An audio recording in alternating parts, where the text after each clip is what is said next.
This country actually has to invest in infrastructure the way other countries do. We put 1.7% of our GDP into infrastructure. Europe puts 5%, China puts 9%. It's no wonder that we're being beat economically in many, many areas of competition because other parts of the world are investing in infrastructure so they can have a modern economy.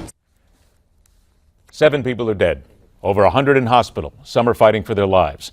The narrative is that the United States is severely lacking in spending on roads, bridges, and railways, and seemingly everything else we drive, walk, or stand on.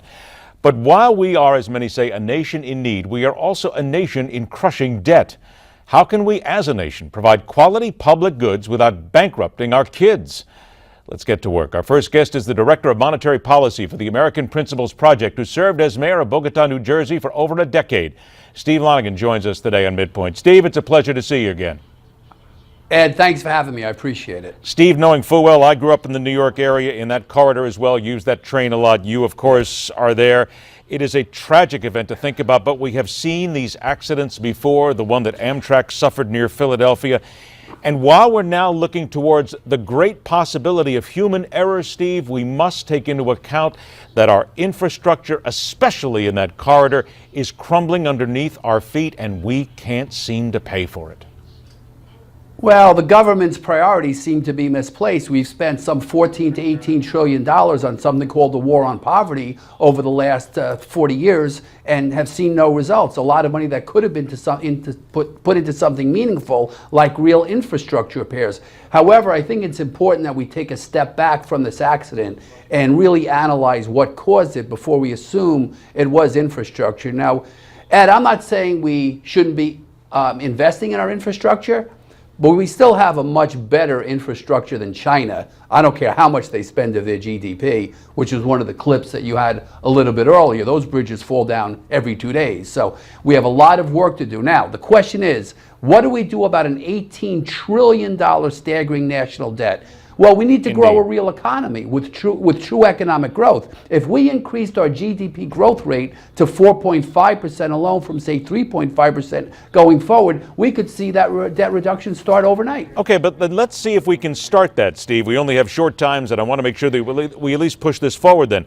That crushing debt that we are in, the national debt topping $18 trillion. Where do we start? Because you've got to start small, Steve. We can't blow this out in one big shot, can we? Well, why don't we start by cutting the size of this big bloated government that we've grown under Barack Obama, the massive spending, the fact that we have a Federal Reserve System that keeps interest rates incredibly low, mainly so that the government can continue to borrow more and more money and waste it. You know, we can pick away at the national debt by being prudent. I know that's hard, and frugal. I know frugality is a hard thing for government officials to think about, but politicians talk about spending more money. How about spending less money but spending it better? We also have something called the private sector. Maybe Amtrak is better run by only the private sector without government subsidies. We should start looking at mass transit and transportation programs that are privately operated. That could be a real solution to this problem. How do we pull that out there, though, Steve? Because you and I both know that there are members of government, there are lawmakers, there are people, there are lobbyists. Everybody's got their fingers in every pie somewhere. There's a couple of bucks moving from left to right, inside, outside every day.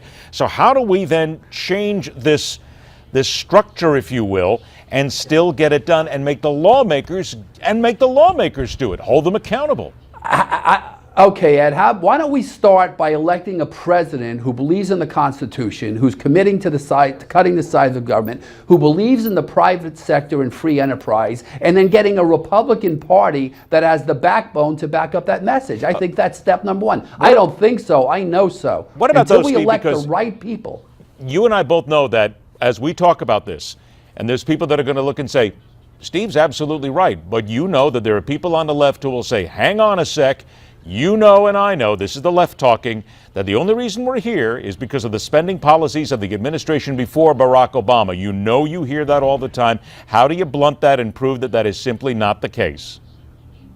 Today is today. That was a long time ago. Let's forget about the past and talk about the future. And the next generation is going to rely on the decisions that we make today. It's time to start dismantling this Leviathan government, taking back control to the states, putting transportation projects in the hands of state and local governments, not federal government, and again, the private sector. But most of all, requiring return on our investment. You know, New Jersey, for example, has the highest per mile cost of building a road in the entire nation.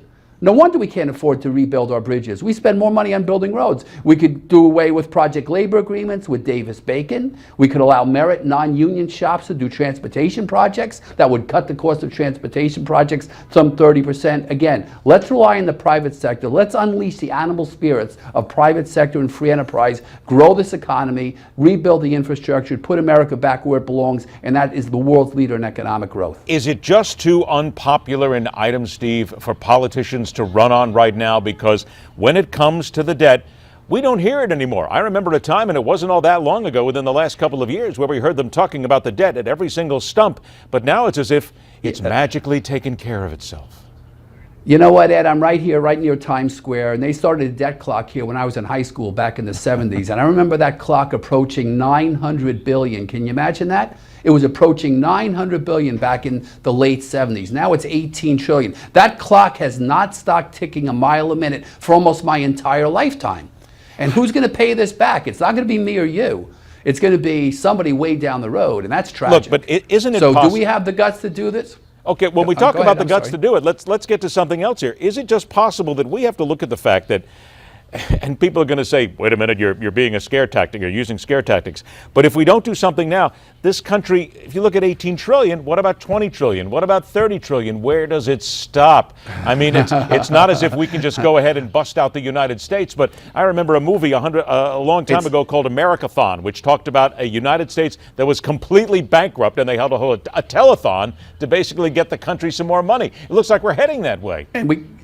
And we are, well, listen, the national debt is 18 trillion. Now, $5.5 trillion of that is owned by our own government itself, mainly Social Security.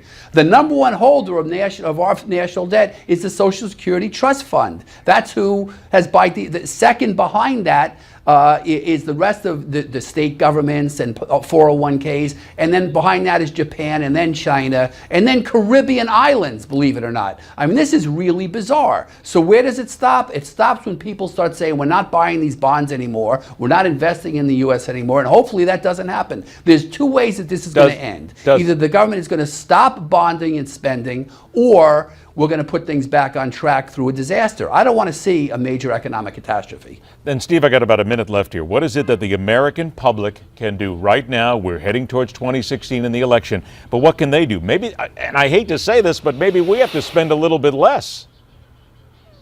Well, we know we have to spend a little bit less. Well, the American public needs to take responsibility for itself once again. That's number one. It really does start at home. Americans have to stop relying on government, because way too many Americans have just fallen into that hole. And I'm talking across the board, not just people on welfare. A lot of people think the government's going to fix all the problems. It is the problem. As Ronald Reagan said, government is not the answer to our problems. It is the problem. That's number one. Let's elect a real president, a real Congress that's going to treat our budget problems properly, that's going to cut the size of government, that's going to cut programs hard and deep with an axe, not with a scalpel, like these guys like to say. And last of all, let's take on the Federal Reserve System and put an end to this printing of money out of thin air and these incredibly low interest rates that's facilitating the government just borrowing money hand over fist. Let me do this. 10 seconds. Is there one presidential candidate out there on the Republican side that you believe could get this done? Yeah, I happen to think Ted Cruz is the candidate who is most committed to the United States Constitution, to limited government and living within our means. I think Rand Paul is terrific too, but those would be my top two choices. There you go. Steve, it's always a pleasure to have you on the show. Thanks so much for joining us, my friend. Thank you, Ed. All right, take care. Two heroes stay behind at a closed clinic to ensure their patients are cared for.